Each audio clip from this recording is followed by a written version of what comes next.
Hey guys, എല്ലാവർക്കും ഒരു പുതിയൊരു വീഡിയോയിലേക്ക് സ്വാഗതം. അപ്പോൾ ഇന്നത്തെ വീഡിയോ എന്നുണ്ടെങ്കിൽ നമ്മളോട് നമ്മുടെ പോക്കോ X2ന്റെ വീഡിയോ നമ്മൾ ചെയ്തിട്ടുണ്ടായിരുന്നു. പോക്കോ X2 ക്യാമറ കംപ്ലൈന്റ് ആയിട്ട് നമ്മളിപ്പോൾ ഇത് മൂന്നാമത്തെ വീഡിയോ ആണ് ചെയ്യുന്നത്.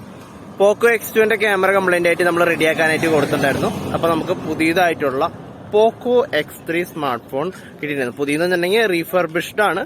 എന്നാലും ഒരു സ്ക്രാച്ചസോ കാര്യങ്ങളൊന്നും ഉണ്ടായിരുന്നില്ല. ഞാൻ പറഞ്ഞിട്ടുണ്ടായിരുന്നു ചിലപ്പോൾ അത് ഓൺലൈനിൽ സെയിൽ ചെയ്തിട്ട് വല്ല ചെറിയ ഡാമേജ് ആയിട്ട് റിട്ടേൺ എടുത്ത് ചിലതായിരിക്കാം. അപ്പോൾ എന്തായാലും പുതിയതല്ലായിരുന്നു എന്നാണ് എനിക്ക് തോന്നുന്നത്. നിങ്ങൾക്ക് ലഭിച്ചത് എങ്ങനെയായിരുന്നു എന്ന് ജസ്റ്റ് കമന്റ് ചെയ്യാം. ഇപ്പോഴത്തെ ഒരു പുതിയ ന്യൂസ് എന്ന് പറഞ്ഞിട്ടുണ്ടെങ്കിൽ എന്നോട് ഏറ്റവും കൂടുതൽ ആൾക്കാർ ഇപ്പോൾ ഷെയർ ചെയ്യുന്ന ഒരു കാര്യം എന്നുണ്ടെങ്കിൽ പോക്കോ X2 ഇപ്പോഴും കുറെ പേര് ഈ ക്യാമറ കംപ്ലൈന്റ് ആയിട്ട് പോകുന്ന ആൾക്കാരുണ്ട്, വന്നുകൊണ്ടിരിക്കുന്നുണ്ട് കുറെ പേർക്ക്. അപ്പോൾ ഈ പുതിയ കംപ്ലൈന്റ് ആയിട്ട് പോകുന്ന ആൾക്കാർക്ക് ഇപ്പൊ കൊടുക്കാനായിട്ട് പറയുന്നത് പോക്കോ F1 ആണെന്ന് പറയുന്നുണ്ട്. അപ്പൊ എന്നോട് കുറെ പേര് ലാസ്റ്റ് വീഡിയോന്റെ കമന്റിലൊക്കെ വന്നിട്ട് പറഞ്ഞിട്ടുണ്ടായിരുന്നു പോക്കോ F1 വാങ്ങിയാൽ എങ്ങനെ ഇരിക്കും എന്ന് ചോദിച്ചിട്ടുണ്ടായിരുന്നു. അപ്പൊ പോക്കോ F1നെ കുറിച്ച് പറയുകയാണെങ്കിൽ ഏറ്റവും പവർഫുൾ ആയിട്ടുള്ള സ്നാപ്ഡ്രാഗന്റെ 845 എന്ന് പറഞ്ഞിട്ടുള്ള 2018 ഞങ്ങളുടെ ഏറ്റവും ലേറ്റസ്റ്റ് ആയിട്ടുള്ള ചിപ്പ് സെറ്റ് ആയിരുന്നു. ഫ്ലാഷ് ചിപ്പ് സെറ്റ് ആയിട്ട് ഇറക്കിയ ഒരു മോഡലാണ്. നമ്മുടെ റെഡ്മിയുടെ തന്നെ ഏറ്റവും ഹൈലൈറ്റഡ് വേർഷൻ ആയിട്ട് ഇറക്കിയിട്ടുണ്ടായിരുന്ന. അപ്പൊ അതുകൊണ്ട് തന്നെ ആ ഫോൺ വാങ്ങിക്കഴിഞ്ഞാൽ ഒരിക്കലും നഷ്ടം എന്തായാലും സംഭവിക്കില്ല. അങ്ങനെ നല്ല പെർഫോമൻസ് ഉള്ള ഫോണാണ്, ഒരു ഹാങ്ങോ കാര്യങ്ങളൊന്നും ഉണ്ടാവാത്ത ഫോണാണ്. ബട്ട് ഈ ഒരു കാര്യം എന്നുണ്ടെങ്കിൽ ഇപ്പോഴത്തെ 2022 ആ ഫോണിന്റെ ഒരു എബിലിറ്റി പോക്കോ X3 ആണോ പോക്കോ F1 ആണോ എന്ന് ചോദിക്കുന്നുണ്ട്.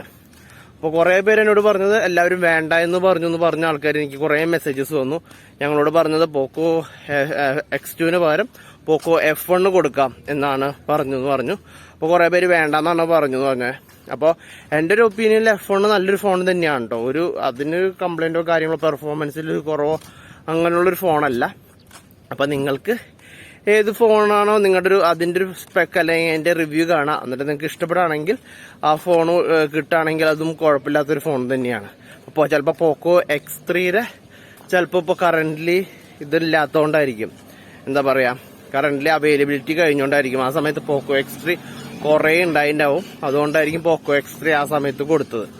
അപ്പോൾ നിങ്ങളൊന്ന് അന്വേഷിക്കുക പോക്കോ F1നെ കുറിച്ചിട്ട് എങ്ങനെയുണ്ട് അതിന്റെ ഒപ്പീനിയൻസും കാര്യങ്ങളും എന്നുള്ള കാര്യം.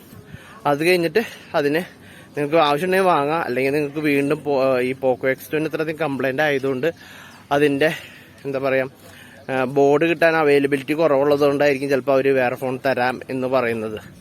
അപ്പോൾ നിങ്ങളൊന്ന് ചൂസ് ചെയ്യുക. നിങ്ങളോട് എത്ര പേരോട് പോക്കോ F1 തരാമെന്ന് പറഞ്ഞിട്ടുണ്ടെങ്കിൽ ജസ്റ്റ് ഒന്ന് കമന്റ് ചെയ്യുക. അതും കുറെ പേർക്ക് യൂസ്ഫുൾ ആയിരിക്കും. അപ്പോൾ വീഡിയോ ഇതോടുകൂടി അവസാനിപ്പിക്കുകയാണ്. പുതിയൊരു വീഡിയോ ആയിട്ട് വരുന്നവരെ വെയിറ്റ് ചെയ്യുക. Thank you for watching.